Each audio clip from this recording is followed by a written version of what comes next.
Has anybody noticed how interesting the seeding of the Eastern Conference turned out to be?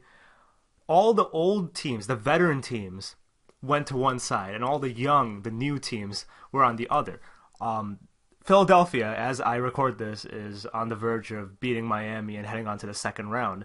On the other side, the Celtics, with their young core, minus Kyrie Irving, minus Gordon Hayward, Jaylen Brown, Jason Tatum, the young ones pulling that team together, Terry Rozier, versus Giannis and Chris Middleton and Malcolm Brogdon, all these young teams duking it out. And on the other end, we have LeBron James and the Cavaliers, and John Wall with his Wizards, with Bradley Beal, and the Raptors, the baby dinosaurs, I guess. But they're more the veteran teams. I'm going to not count the Indiana Pacers. I know they're young, but they're not making it past the King. Ooh, I said it. But that being said, if all of this works out the way I think it will, we might see an Eastern Conference final where the best old team faces the best young team, which I think is pretty interesting. Anyway, let's get on to the video. Got hot, especially I think from mid-range. I think he started 5 for 5. Just what allowed him to get so hot there? He made some shots. Too comfortable. But I'm gonna shut that off next game, though. Guarantee that. I'm sure this is probably old news by now, but that was Russell Westbrook's response when he was asked about Ricky Rubio's hot performance in Game 3. Now, I don't know about you guys, but if a weatherman says that it's going to be sunny outside, and he guarantees it, and then it rains, I'd be disappointed. Now, Russell Westbrook, when he says that he guarantees a shutdown on Rubio, I'm expecting him to be all over him. No points on Rubio, no assists, nothing. He just shut him down completely. I don't expect him to get 4 fouls in the first half and then proceed to be completely useless for the entire game and lose by 20. Now, I can already hear the critics going at it with Westbrook. He can't lead a team.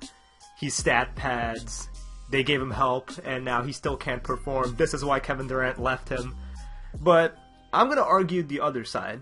People were assuming that Utah would be a worse team than the Thunder. But you do realize that the Jazz are a good team, right? There's the stigma going around that the Jazz is a team led by a rookie, Donovan Mitchell, which just isn't true. Yes, they have Donovan Mitchell. He's an outstanding rookie who can put up amazing points in any game. But they also have the Defensive Player of the Year in Rudy Gobert. And in my opinion, they also have a potential Coach of the Year in Quinn Snyder. They're not a bad team, it's just that nobody has given them the attention they deserve because they're not a major market, or my favorite reason, they don't have a big three. Keep in mind that the Utah Jazz went on an 11-game win streak going into the All-Star break. And then they went 18-6 to finish off the regular season. This team was winning games completely under the radar. Nobody expected them to do this good, especially after their best player, Gordon Hayward, leaves in the offseason. In fact, I think they did an outstanding job finding a way to replace Gordon Hayward so that they can finish at an even higher seed than they did last season.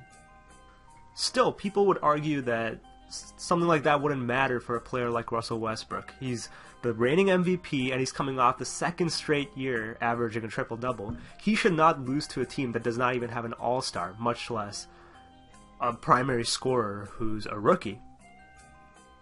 That being said, the Thunder got really unlucky with this matchup.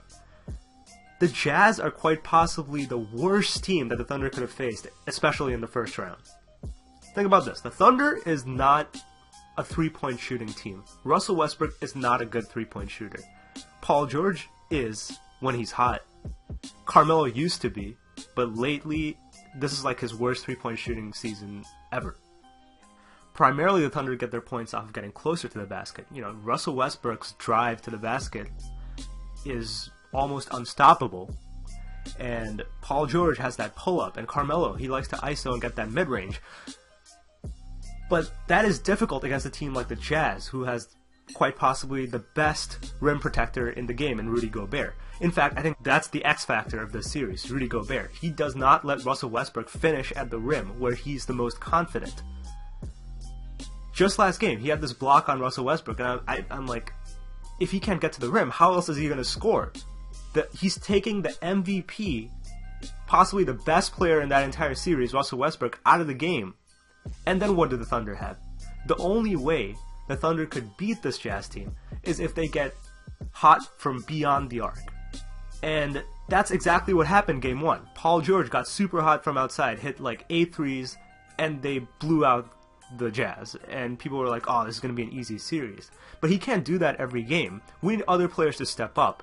Carmelo Anthony is really underperforming. And if he can start hitting those 3-pointers from outside, I can see the Thunder maybe winning another game and staying alive. And we'll see what happens from there. Russell Westbrook is not a good shooter, period. He's no Steph Curry. Maybe that's why Kevin Durant left him. Who knows? But he can't beat this Utah Jazz team just by driving to the basket. Rudy Gobert will be there. I'm sure Billy Donovan will figure out some way to counter Rudy Gobert and actually win at least the next game, if not more. At this point, they can't really afford to lose anymore. They're down 3-1. But I have some faith in Russell Westbrook. He has probably the most drive out of any other player in the league, except maybe LeBron. Who knows? But this is really unfortunate because I don't think the Jazz will advance any further if they get past the Thunder. If the Jazz win this series, they'll be up against either the Rockets or the Timberwolves.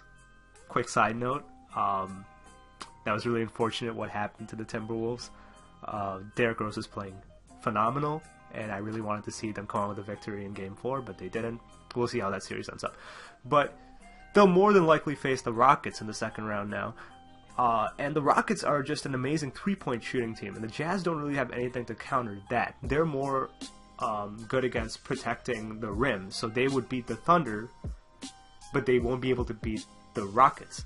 But the Thunder have a better chance at beating the Rockets. So in the greater good way of looking at things, it would be better if the Thunder won this series because they actually have a chance to get to the Western Conference Finals. Now, the Jazz might surprise me, but in the way I'm thinking through this, the Thunder have shown that they have the ability to shut down the Rockets' 3-point shooting, but they don't have an ability to score on the rim defense of the Jazz. So I was hoping the Thunder would figure out some way to get past, and they still have a chance. So I really hope that Russell Westbrook really pulls through.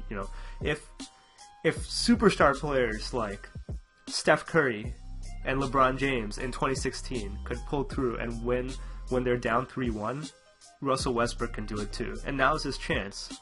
Let's see what he's made of. He's given the superstar teammates Paul George, Carmelo Anthony, maybe. Let's say Steven Adams, superstar teammates Steven Adams and Paul George.